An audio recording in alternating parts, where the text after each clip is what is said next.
GAB, the global anti-corruption blog. Law, social science, and policy. Actions for damages caused by corruption, American law. Posted on March 10, 2021 by Richard Messick.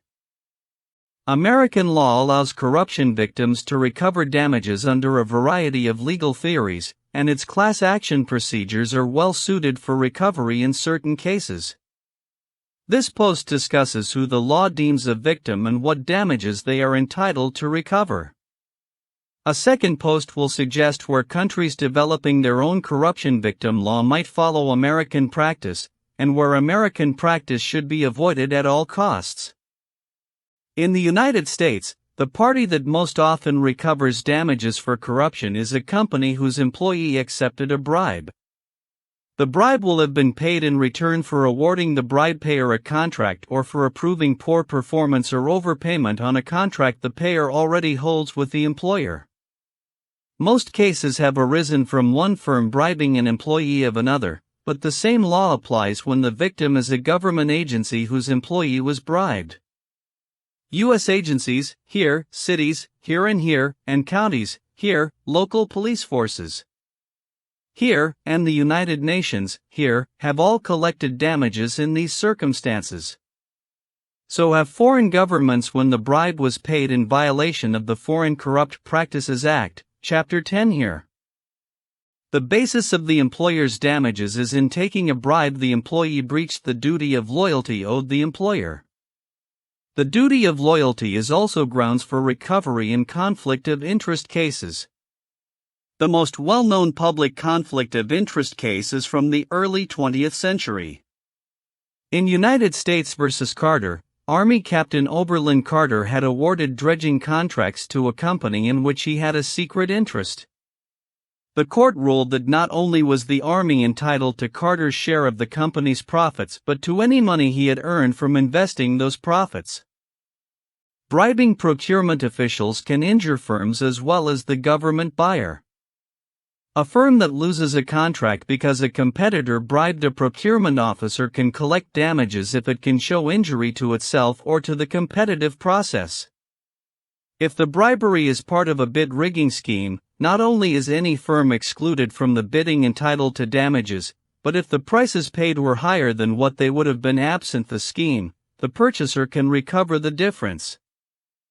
In these cases, the causal link between the corruption and the harm has been obvious.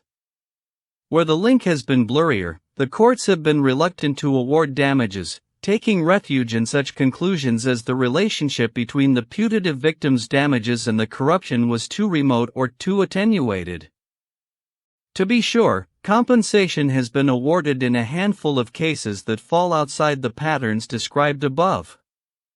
The South African government recovered damages from a company that corruptly harvested and imported lobsters from its territorial waters, and in 2018 owners of a Canadian firm were awarded damages from a company whose bribery of officials of the Democratic of the Congo reduced the Canadian firm's value.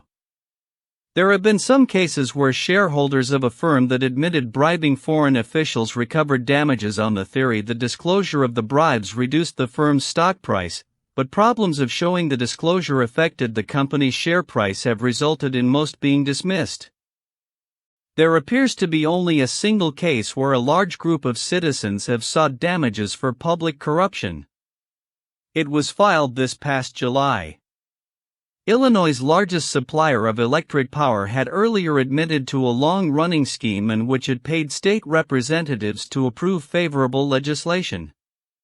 The 4 million-plus individuals and businesses the utility supplies have sued, alleging the laws the company bought enabled it to charge unreasonably high prices. Like any crime victim, those injured by public corruption can obtain compensation in two ways: through a private civil suit or as a party to the prosecution of those responsible for the corruption. A federal law, the Mandatory Victims Restitution Act, governs who is considered a victim in federal criminal cases. The common law of torts, modified in competitor cases by federal and state competition laws, governs civil actions. Although the same general principles of causation are followed in determining who is a victim, as explained below, the rules governing damages differ. The Mandatory Victims Restitution Act was enacted in 1996, and most public corruption victims have since sought recovery under it. Private damage actions are usually expensive, whereas in a criminal case the government bears the cost of investigating and prosecuting defendants. All a victim need do is present evidence showing the damage the corruption caused. Compensation is awarded at the time the court imposes sentence, and payment takes priority over the payment of a fine or penalty. Compensation is mandatory save in two situations: where the number of victims makes compensation impracticable, or where a lengthy inquiry would be required to establish the harm or amount of compensation. The exceptions were made to ensure that devising a compensation order did not unduly delay sentencing. In these cases, victims' only option is a civil action for damages. American law does have a procedure that facilitates suit in cases where the victims are numerous. One or more victims can bring suit on behalf of the entire group or class harmed. Class actions ease the recovery of damages two ways. In cases where each class member's injury is too small to justify suit, likely the case with the Illinois electric power consumers, and second, in cases where the class cannot afford a lawyer. Class action rules allow lawyers to take a case on a contingency basis, paid only if the suit succeeds and with payment coming from the proceeds of the recovery. Surprisingly, given the amenability of some corruption damage actions to recovery via a class action, the Illinois case appears to be the only one brought to date. Even where victims can recover as a party to the criminal trial, they may choose to pursue a civil case instead. For one reason, they have no control over a criminal case. Whether they recover damages depends entirely on decisions the government takes. It decides whether to investigate a case, whether to bring charges against anyone, and whether to pursue the case once charges are filed. Under American law, crime victims cannot demand a case be investigated or prosecuted and have no remedy if at any stage and for whatever reason the prosecution is discontinued. A second reason why victims might choose to file a civil action is the damage award can be larger. The Restitution Act provides that victims be compensated for any damage or loss to property directly and proximately caused the defendant's crime. The courts read this language to exclude what the common law terms consequential or special damages, damages that flow from the initial wrong, example here.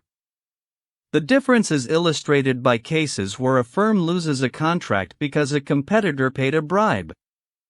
Recovery under the restitution law would be limited to the profits the firm would have earned from the contract. If the failure to secure the contract precipitated the firm's bankruptcy, damages would also include the loss of future profits. But these are considered consequential or special damages, recoverable in a civil suit but not under the Restitution Act. U.S. law does not, however, limit victims to choosing between a civil suit and recovery as a crime victim. A company forced into bankruptcy because a competitor's bribe costed a major contract could seek compensation under the Restitution Act and damages through a civil action. It could not recover twice for the same harm, but it could be awarded lost profits on the contract in the criminal action and consequential damages as plaintiff in a civil suit. Indeed, it could withhold suit until after the criminal trial and use the evidence adduced there to prove its case in a civil action. Moreover, an acquittal in the criminal case would not bar suit. The standard for convicting a defendant of a crime is proof beyond a reasonable doubt. The standard for finding the same defendant liable for damages arising from the same facts in a civil case is far lower, the balance of probabilities. That is that on balance it is more likely than not the defendant did what plaintiff alleges. Many damage actions can be brought in either federal or state court. Agencies of the state of New York, however, have a strong incentive to file their cases in New York State Court. The general rule at common law is that when an employee is bribed in return for issuing a contract, the bribe, any profits from its investment, and any damage the bribe caused is recoverable. In New York, by contrast, its highest court has ruled that a public agency is also entitled to the return of all monies paid on a contract secured through a bribery, no matter how much work has been done and what its quality. Corruption victims will almost always choose to recover through a civil suit when the case can be styled a violation of a competition law. The Sherman Act, the federal statute which protects competition, and most state laws meant to prevent unfair competition provide that any damages awarded for a violation are to be trebled. In addition, contrary to the usual rule that each side pays its own attorney fees, in competition law cases the claimant's attorney fees form part of the damage award. The most notable public corruption case pursued as a competition law violation is Newmarket versus Innispec. Newmarket and Innispec both manufactured gasoline additives. After Innispec was charged with bribing Indonesian officials in return for the exclusive right to sell its product in Indonesia, Newmarket brought suit alleging Innispec had monopolized or attempted to monopolize the Indonesian market for gasoline additives in violation of Section 2 of the Sherman Act. Innispec paid $45 million to settle the case.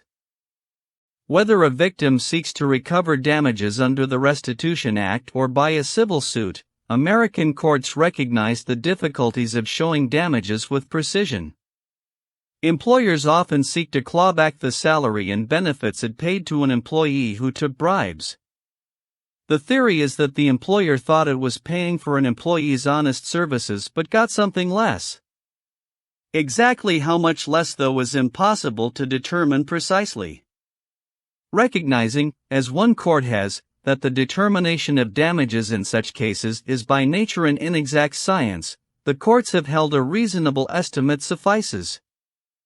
Two examples. In United States v. Bahel, Sanjaya Bahel, a staff member of the United Nations, was convicted of a series of corrupt acts between 1999 and 2006, a period in which he had been paid $876,000. The court accepted as a reasonable estimate of the UN's losses the $86,000 Bahel earned while suspended pending the case's resolution. A federal appellate court ruled that 1/4 of the salary of a bribe-taking sheriff was a reasonable estimate of the damages the city that employed him incurred. Although an arbitrary fraction, the court wrote, it rather generously credits the sheriff with being worth to the employer 3/4 of his salary. In these and cases brought to recover damages for numerous types of wrongdoing, the courts have stressed that so long as the damage estimate is reasonable, as opposed to purely speculative, it will support an award of compensation. As the Supreme Court explained in a landmark decision, where the tort itself is of such a nature as to preclude the ascertainment of the amount of damages with certainty, it is enough if the evidence show the extent of the damages as a matter of just and reasonable inference. The wrongdoer is not entitled to complain that they cannot be measured with the exactness and precision that would be possible if the case, which he alone is responsible for making, were otherwise.